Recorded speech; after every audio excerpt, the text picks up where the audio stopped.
"Get out of my house, you ungrateful leech!" Evelyn's voice cut through the air like a knife. She stood in the living room, glaring at me with disdain. My husband, Mark, sat on the couch, his eyes glued to his phone, not even bothering to look up. I could feel the heat rising in my chest, but I kept my composure. "You're a parasite, Lily," Evelyn continued, her voice dripping with venom. "All you do is sit around all day pretending to work on that laptop of yours. If you had any decency, you'd find a real job and stop living off Mark's hard-earned money."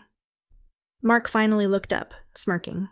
"She's right, you know. You're always on that computer, doing who knows what. It's pathetic."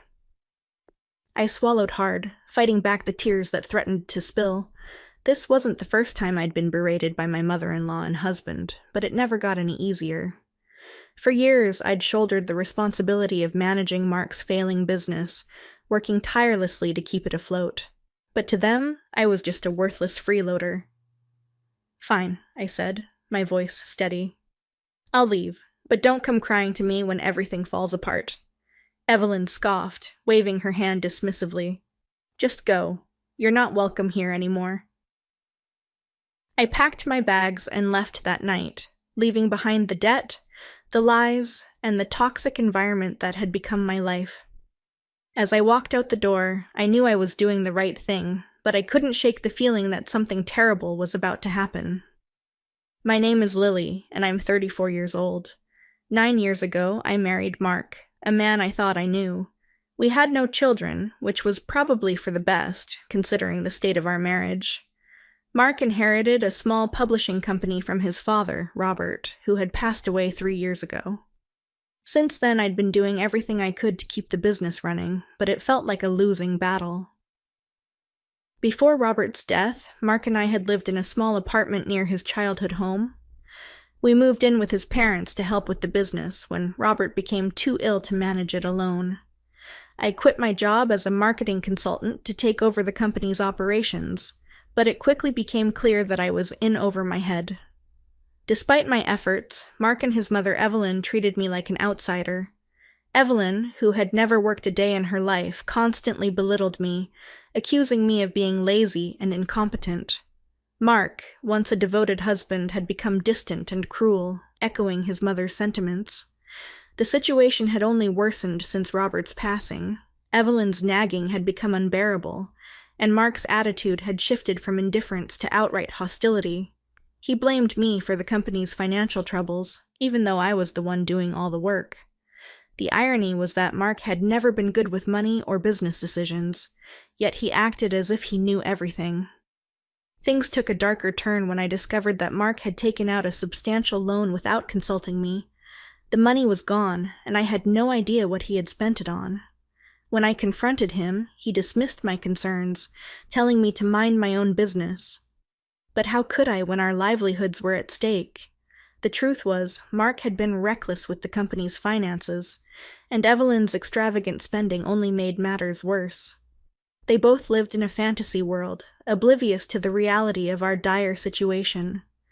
Despite my best efforts, I couldn't keep up with the mounting debt, and I knew that the business was on the brink of collapse.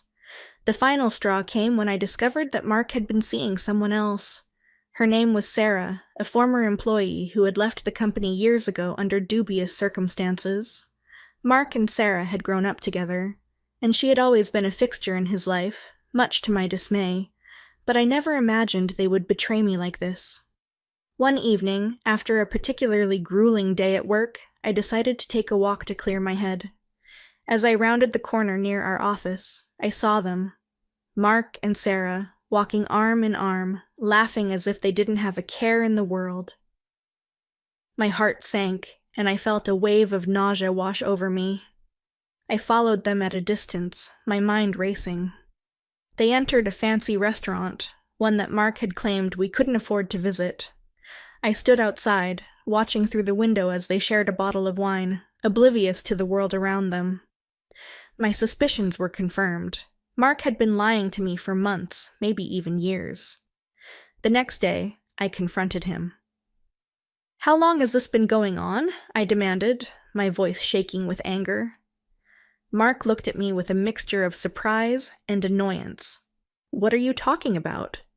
Don't play dumb, Mark. I saw you with Sarah last night. How long have you been seeing her? His expression darkened. It's none of your business, Lily. Sarah understands me in a way you never could. I felt a sharp pain in my chest, but I refused to let him see how much his words hurt. So, this is what it's come to. You're throwing away our marriage for her? He shrugged. You were never really part of the family anyway. Evelyn and I have talked it over, and we think it's best if you leave. I stared at him, speechless. How had it come to this? The man I had loved and supported through thick and thin was now casting me aside like yesterday's trash. Fine, I said, my voice barely above a whisper. If that's what you want, I'll leave, but don't think for a second that I'll regret it. Leaving was harder than I had anticipated, but I knew it was the right decision. I moved in with my sister, who welcomed me with open arms. As I settled into my new life, I couldn't help but wonder what would happen to the business I had worked so hard to save. Mark and Evelyn were deluding themselves if they thought they could manage it without me. A few weeks later, I received a call from Mark. He sounded desperate, a far cry from the confident man who had told me to leave. Lily, we need to talk, he said, his voice trembling. Why? There's nothing left to say, I replied, trying to keep my emotions in check. Please, just hear me out. The business. It's in trouble. I need your help. I couldn't believe what I was hearing. After everything he had put me through, he had the nerve to ask for my help? You should have thought of that before you threw me out, Mark. I'm not coming back. He was silent for a moment before he spoke again, his voice barely above a whisper. I'm sorry, Lily. I made a mistake. I can't do this without you. I wanted to hang up, to walk away and never look back. But a part of me still felt a sense of responsibility, not for Mark, but for the company that Robert had entrusted to me. I knew that without my intervention, the business would collapse, and all of Robert's hard work would be for nothing. Fine, I said, my resolve weakening. I'll help you, but on my terms. Mark agreed, and we met the next day at the office. The place was a mess. Files were scattered everywhere, and the equipment was in disrepair. It was clear that Mark and Evelyn had been neglecting the business while they focused on their personal lives. I don't know where to start, Mark admitted, looking around helplessly. I took a deep breath and began to assess the situation. It was worse than I had anticipated. The company was on the brink of bankruptcy, and there were debts that I hadn't even known about. But I had a plan, and I was determined to see it through. Over the next few months, I worked tirelessly to get the business back on track. I streamlined operations, cut unnecessary expenses, and negotiated with creditors to buy us some time. Mark and Evelyn were forced to make sacrifices, something they had never been willing to do before. It wasn't easy, but I could see the light at the end of the tunnel. As the company began to stabilize, Mark and I had a heart-to-heart conversation. I know I've made mistakes, Lily, he said, his voice filled with regret. I was blinded by greed and ego. I don't deserve your forgiveness, but I hope you'll find it in your heart to give me another chance. I looked at him, seeing the man I had fallen in love with all those years ago. Mark, I'm willing to try, but things can't go back to the way they were. We need to rebuild our trust, and that will take time. He nodded, understanding the gravity of the situation. I'll do whatever it takes, Lily. I promise. It wasn't the perfect ending, but it was a new beginning. Mark and I worked together to rebuild not just the business, but our relationship as well. Evelyn, seeing the change in her son, softened her stance and began to treat me with a modicum of respect. As for Sarah, she faded into the background, realizing that her attempts to come between us had failed. She moved on, and so did we.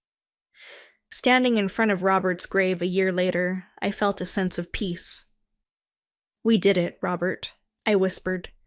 The business is back on its feet, and Mark and I are stronger than ever. I hope you're proud of us. I placed a bouquet of flowers on the grave and smiled, knowing that wherever Robert was, he was watching over us. The road ahead was still uncertain, but I knew that as long as we faced it together, we could overcome anything. And with that, I walked away, ready to embrace the future.